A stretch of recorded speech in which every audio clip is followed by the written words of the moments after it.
इंसानी स्मगलर्स ने जमीनी रास्तों पर सख्ती और समुद्री रास्तों पर जान जाने के बढ़ते हुए वाकयात के बाद नया तरीका वारदात अपनाते हुए अब लोगों को जाली दस्तावेजात पर बैरून मुल्क भिजवाना शुरू कर दिया है। जापान में पकड़े जाने वाली 22 रुकनी फुटबॉल टीम ने जाली दस्तावेजात और फर्जी शनाख्तों के जरिए अफराद को कानूनी पर्दे में बैरून मुल्क भेजने के स्कैंडल को बेनकाब कर दिया है।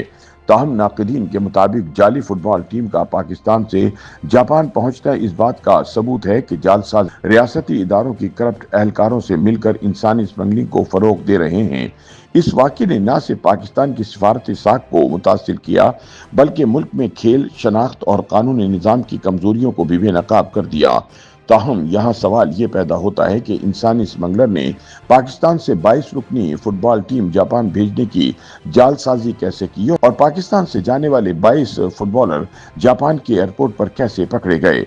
इस केस में दर्ज एफआईआर के मुताबिक तमाम 22 लड़कों को स्पोर्ट्स यूनिफॉर्म में सफर करवाया गया और उनको सफर करवाने से पहले फुटबॉल की बुनियादी तरबियत भी दी गई। मुबैना इंसानी स्मगलर ने जापान भिजवाने के एवज तमाम 22 खिलाड़ियों से फीकस 40 लाख रुपए वसूल किए, जो मजमूई तौर पर 8 करोड़ 80 लाख रुपए बनते हैं। इस हवाले से जारी एफआईए की इंक्वायरी में ये बात भी साबित हुई कि मुबैना एजेंट ने गोल्डन फुटबॉल ट्रायल के नाम से जाली क्लब बना रखा था और इस क्लब का पाकिस्तान फुटबॉल फेडरेशन के साथ इलाक का भी जाली लेटर मौजूद था, जिसके बाद तमाम लड़कों को फुटबॉल टीम के खिलाड़ियों की तरह तरबियत दी गई और जाली दस्तावेजात की बुनियाद पर जापान की एम्बेसी से लड़कों के वीजे लगवाए गए थे। ताहम जो लड़के डिपोर्ट हुए उनका फुटबॉल के खेल से किसी तरह का कोई ताल्लुक न था। एफआईआर के मुताबिक मुलजिम ने फुटबॉल फेडरेशन की जाली रजिस्ट्रेशन दस्तावेजात बनाई। जाली दस्तावेजात के मुताबिक मुलजिमान की जापान में फुटबॉल मैचेस शेड्यूल थे। मुलजिम ने पाकिस्तानी वजारत खारिजा के जाली कागजात भी तैयार करवाए। इन तमाम अफराद के पाकिस्तान वापस पहुंचने के बाद जब एफआईए ने पाकिस्तान फुटबॉल फेडरेशन से गोल्डन फुटबॉल ट्रायल के इल्हाक के लेटर की तस्दीक की तो पाकिस्तान फुटबॉल फेडरेशन ने इस क्लब के साथ इल्हाक से इनकार किया और आगाह किया कि इस जमन में पेश किया जाने वाला लेटर जारी है। बादजा एफआईए की तफ्तीशी टीम ने जब इस ट्रैवल एजेंसी के मालिक से राब्ता कायम किया जहां से जापान जाने के लिए तमाम 22 अफराद की टिकटें खरीदी गई थीं, तो उन्होंने बताया कि इन तमाम लड़कों के लिए टिकटें इस मुकदमे में नामजद मुबैना इंसानी स्मगलर मलक वकास ने ही खरीदी थीं और इसके एवज अदायगी भी इसी एक शख्स ने की थी।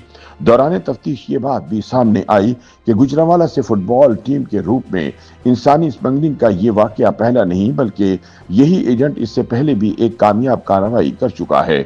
एफआईए के मुताबिक मुलजिम जनवरी 2024 में भी 17 नौजवानों को जाली फुटबॉल टीम का रुकन जाहिर करके जापान भिजवा चुका है, जिसमें वीजा हुसूल के लिए पाकिस्तान फुटबॉल फेडरेशन का जाली लेटर और वजारत खारिजा का जाली एनओसी इस्तेमाल किया गया था। ताहम ये मालूमात अभी सामने आई हैं। ऐसे में सवाल पैदा होता है कि नौजवान जाली दस्तावेजात पर बैरून मुल्क जाने वाले फ्रॉड की जद में कैसे आ रहे हैं। माहिरीन का कहना है कि गुर्बत, बेरोजगारी और तेज तर माशी बेहतरी की ख्वाहिश अक्सर नौजवानों को ऐसे रास्तों की तरफ धकेल देती है जहां जाली कागजात, जाली इदारा जाती शनाख्तें और जाली कानूनी रास्ते शॉर्टकट के तौर पर बेचे जाते हैं। मुबस्सिरीन के मुताबिक इंसानी स्मगलर ने जमीनी रास्तों पर सख्ती और समंदरी रास्तों पर जान जाने के बढ़ते हुए वाकयात के बाद नया तरीका वारदात तलाश कर लिया है, जिसके तहत अब लोगों को जाली दस्तावेजात पर बैरून मुमालिक भिजवाया जाने लगा है। गुज़िश्ता 2 साल में कश्ती उलटने के मुतद्दिद वाकयात में वस्ती पंजाब के सैकड़ों लड़के जाने गंवा बैठे हैं और सरकारी इदारों ने भी इस सिलसिले में काफी पकड़ धकड़ की। शायद यही वजह है कि जाली दस्तावेजात पर बैरून मुल्क भिजवाने का काम मजीद तेज हो गया है।